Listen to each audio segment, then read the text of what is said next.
कांग्रेस सांसद राहुल गांधी को लोकसभा में नेता प्रतिपक्ष नियुक्त किया गया है। कांग्रेस संसदीय दल की नेता सोनिया गांधी ने प्रोटेम स्पीकर को खत लिखकर इस बात की जानकारी दे दी। इंडिया गठबंधन के घटक दलों ने भी राहुल के नाम पर सहमति जताई है। राहुल गांधी ने मंगलवार को हाथ में संविधान की कॉपी लेकर एक सांसद के तौर पर शपथ ली और शपथ के बाद जय संविधान का नारा लगाया। राहुल गांधी चौथी बार लोकसभा के सांसद चुने गए। I, राहुल गांधी लोकसभा में नेता प्रतिपक्ष होंगे राहुल गांधी। 20 साल में पहली बार संवैधानिक पद पर Rahul. I, Rahul Gandhi having been elected हाथ में संविधान की कॉपी लेकर लोकसभा सदस्य के तौर पर शपथ लेने वाले राहुल गांधी 18वीं लोकसभा में नेता प्रतिपक्ष होंगे। अब तक किसी बड़ी जिम्मेदारी से बचते रहे राहुल 20 साल के राजनीतिक सफर में पहली बार किसी संवैधानिक पद पर आसीन होने जा रहे हैं। इंडिया गठबंधन ने भी उनके नाम पर मुहर लगा दी है और कांग्रेस संसदीय दल की प्रमुख सोनिया गांधी ने प्रोटेम स्पीकर को इस बारे में पत्र भी भेज दिया। To the Pro-Tem Speaker Bhartwari Mahtab, informing the decision of appointment of Rahul Gandhi as the leader of opposition in the Lok Sabha. Other office bearers will be decided later.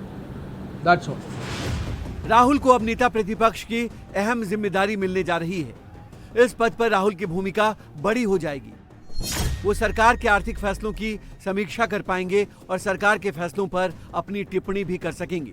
Rahul Gandhi उस लोक लेखा समिति के भी प्रमुख बन जाएंगे जो सरकार के सारे खर्चों की जांच करती है और उनकी समीक्षा करने के बाद टिप्पणी भी करती है।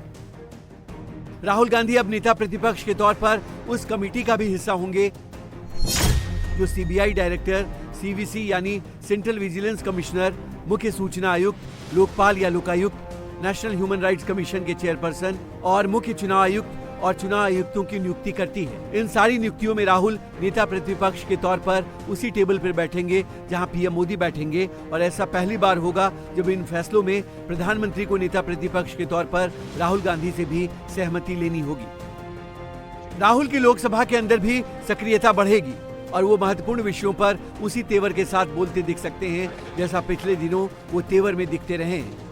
राहुल कल विपक्ष को डिप्टी स्पीकर पद देने की मांग पर भी मुखर नजर आए थे। राजनाथ सिंह जी का खारगे जी को फोन आया। राजनाथ सिंह जी ने खारगे जी से कहा, देखिए आप हमारे स्पीकर को सपोर्ट कीजिए। ऑपोजिशन, पूरी ऑपोजिशन ने कहा है, हमने सब के सब से बात की है, पूरे ऑपोजिशन ने कहा है कि हम स्पीकर को सपोर्ट करेंगे, मगर कन्वेंशन ये है कि डेप्यूटी स्पीकर ऑपोजिशन को मिलना चाहिए। राजनाथ सिंह जी ने कहा था कि वो खारगे जी को कॉल रिटर्न करेंगे। अभी तक राजनाथ सिंह जी ने खारगे जी का कॉल रिटर्न नहीं किया है।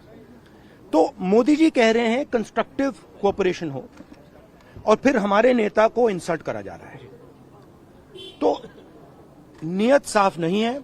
नरेंद्र मोदी जी कोई कंस्ट्रक्टिव कोऑपरेशन नहीं चाहते हैं क्योंकि कन्वेंशन है कि डेप्यूटी स्पीकर ऑपोजिशन का होना चाहिए और हमने कहा है, पूरे ऑपोजिशन ने कहा है कि अगर कन्वेंशन फॉलो किया जाएगा तो पूरा समर्थन स्पीकर के इलेक्शन में हम देंगे। नेहरू गांधी परिवार को तीसरी बार नेता प्रतिपक्ष का पद मिला है। राहुल से पहले उनकी मां सोनिया गांधी और पिता राजीव गांधी भी नेता प्रतिपक्ष रह चुके हैं। सोनिया गांधी ने अक्टूबर 1999 से फरवरी 2004 तक नेता प्रतिपक्ष की जिम्मेदारी निभाई है, जबकि राजीव गांधी 18 दिसंबर 1989 से 24 दिसंबर 1990 तक नेता विपक्ष रह चुके हैं। 2004 से चुनावी राजनीति में सक्रिय राहुल 5वीं बार सांसद बने हैं। वो 3 बार अमेठी से और 1 बार वायनाड से सांसद रहे हैं, लेकिन संसद या सरकार में राहुल अब तक किसी पद पर नहीं रहे हैं, जबकि 2004 से 2014 तक कांग्रेस की ही केंद्र में सरकार रही। हालांकि राहुल ने कांग्रेस संगठन में महत्वपूर्ण भूमिका निभाई है। वो यूथ कांग्रेस और एनएसयूआई के प्रभारी रह चुके हैं। राहुल को 2013 में कांग्रेस उपाध्यक्ष बनाया गया और 2017 में पार्टी का अध्यक्ष बनाया गया। लोकसभा चुनाव 2019 में पार्टी की हार के बाद राहुल ने अध्यक्ष पद से इस्तीफा दे दिया था।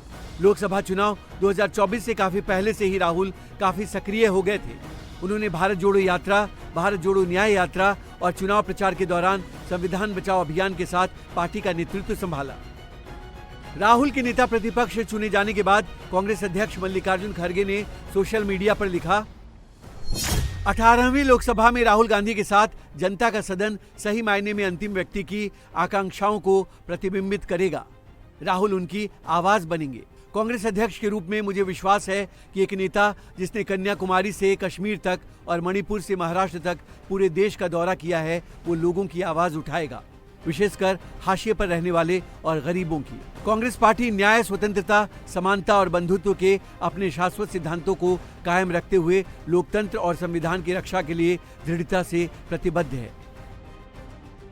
हालांकि राहुल के लिए नेता प्रतिपक्ष के रोल में कई चुनौतियां भी हुई। पहला कि सदन में पीएम मोदी समेत बीजेपी के प्रखर वक्ताओं के तर्क वितर्क का सामना करना होगा।